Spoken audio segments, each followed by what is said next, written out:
Kebanggaan terjadi ketika timnas Indonesia berhasil menahan imbang Arab Saudi dengan perjuangan yang luar biasa. Seperti biasa, Sintayong memainkan formasi 3-4-3 di mana Marten Pas langsung mendapatkan kepercayaan sebagai penjaga gawang. Ketika bek tengah pun dipercayakan kepada Rizky Ridho, Kelvin Verdong, dan JIZ yang bertugas sebagai kapten di laga tersebut. Untuk di lini tengah, ada Tom Hai dan Ivar Jenner yang bertugas sebagai otak dari permainan Garuda. Keduanya mendapatkan bantuan dari winger Nathan Chuaon dan Sandy Walsh dari sisi kiri dan kanan penyerangan timnas Indonesia. Jika diserang, Nathan dan Sandy akan turun untuk memperkuat lini pertahanan.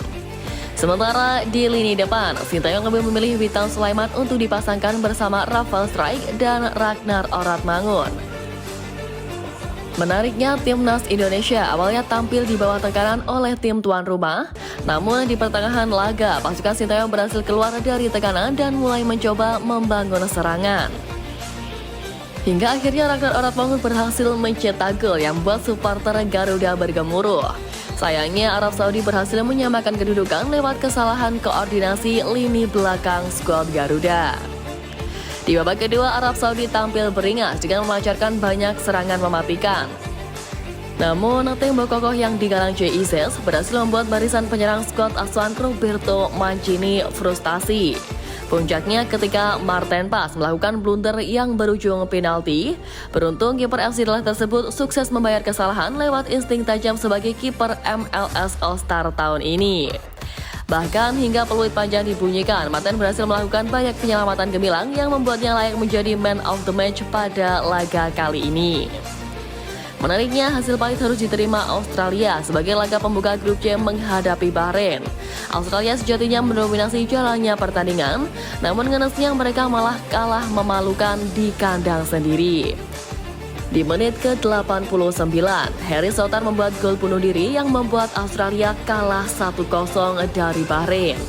Di mana gol Bahrain itu lahir dari tembakan tepat sasaran pertama mereka di laga ini. Sebelumnya, pelatih Australia Graham Arnold sempat sesumbar akan menyapu bersih 2 laga dengan kemenangan kala menghadapi Bahrain dan timnas Indonesia. Namun, sepak bola itu bundar dan fakta berkata lain. Arnold mengakui kekalahan atas Bahrain sangat mengecewakan. Hal tersebut juga mengundang kekhawatiran lantaran harus menghadapi tuan rumah Indonesia di laga kedua. Terlebih, skuad Garuda bakal diuntungkan lantaran Australia kehilangan sang striker house goal yakni Kusini Yengi. Pemain 25 tahun itu diusir wasit keluar lapangan setelah mendapatkan kartu merah langsung pada menit ke-77 melawan Bahrain. Striker Portsmouth tersebut mendang kepala lawan dalam perebutan bola atas.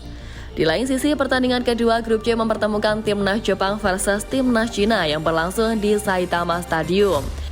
Diprediksi menjadi laga yang ketat, Jepang malah tampil dikdaya di laga ini. Ya, mereka menghajar sang tamu dengan skor telak 7-0. Gol-gol kemenangan Jepang disumbangkan oleh Brace Kaoru Mitoma dan Takomi Minamino, di mana masing-masing 1 gol dari Wataru Endo, Junya Ito, dan Daizen Maeda. Seakan menanggapi hal tersebut, Sintayong mengakui bahwa Jepang dan Australia menjadi 2 negara unggulan untuk lolos otomatis ke Piala Dunia 2026. Namun, pelatih asal Korea Selatan tersebut berpendapat sebenarnya tak ada masalah untuk melawan salah satu tim kuat di dalam grup C. Sebab akan sangat menguntungkan bagi Indonesia apabila para tim-tim kuat tersebut saling mengalahkan satu sama lain, di mana itu akan menguntungkan Indonesia. Sintayong sendiri menegaskan bahwa hasil laga kontra Arab Saudi menjadi pelajaran bagi para punggawa Garuda. 1 poin di kandang Arab Saudi terasa mahal mengingat perjuangan JIZ dan kawan-kawan begitu luar biasa.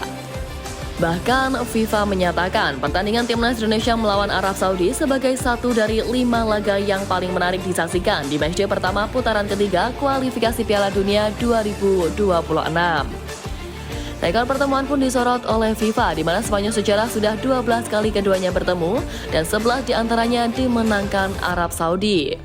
Hasil terbaik yang pernah diraih skuad Garuda dari Green Falcons terjadi pada 7 Oktober 2011 lalu ketika laga berakhir imbang tanpa gol. Dan kini di bawah asuhan Sintayong, hasil imbang kontra Arab Saudi pun membuat skuad Garuda berhasil mengulangi rekor 13 tahun lalu. Lebih dari itu, hasil imbang kontra Arab Saudi membuat timnas Indonesia mendapatkan tambahan 6,88 poin di ranking FIFA. Tambahan ini membuat koleksi angka skuad Garuda berubah menjadi 1.115,61 poin. Alhasil, timnas Indonesia naik 3 peringkat di ranking FIFA, tepatnya dari posisi ke-134 ke 131 dunia. Tim-tim yang dilewati oleh timnas Indonesia adalah Malaysia di posisi 133, Gambia 132, dan Rwanda di posisi ke-131.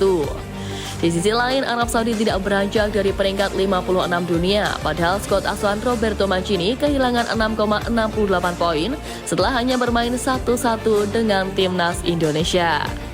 Kini skuad asuhan Sintayong wajib fokus untuk menatap laga kedua kontra Australia. Hasil imbang di laga perdana menjadi modal penting untuk meraih poin penuh di GBK mendatang.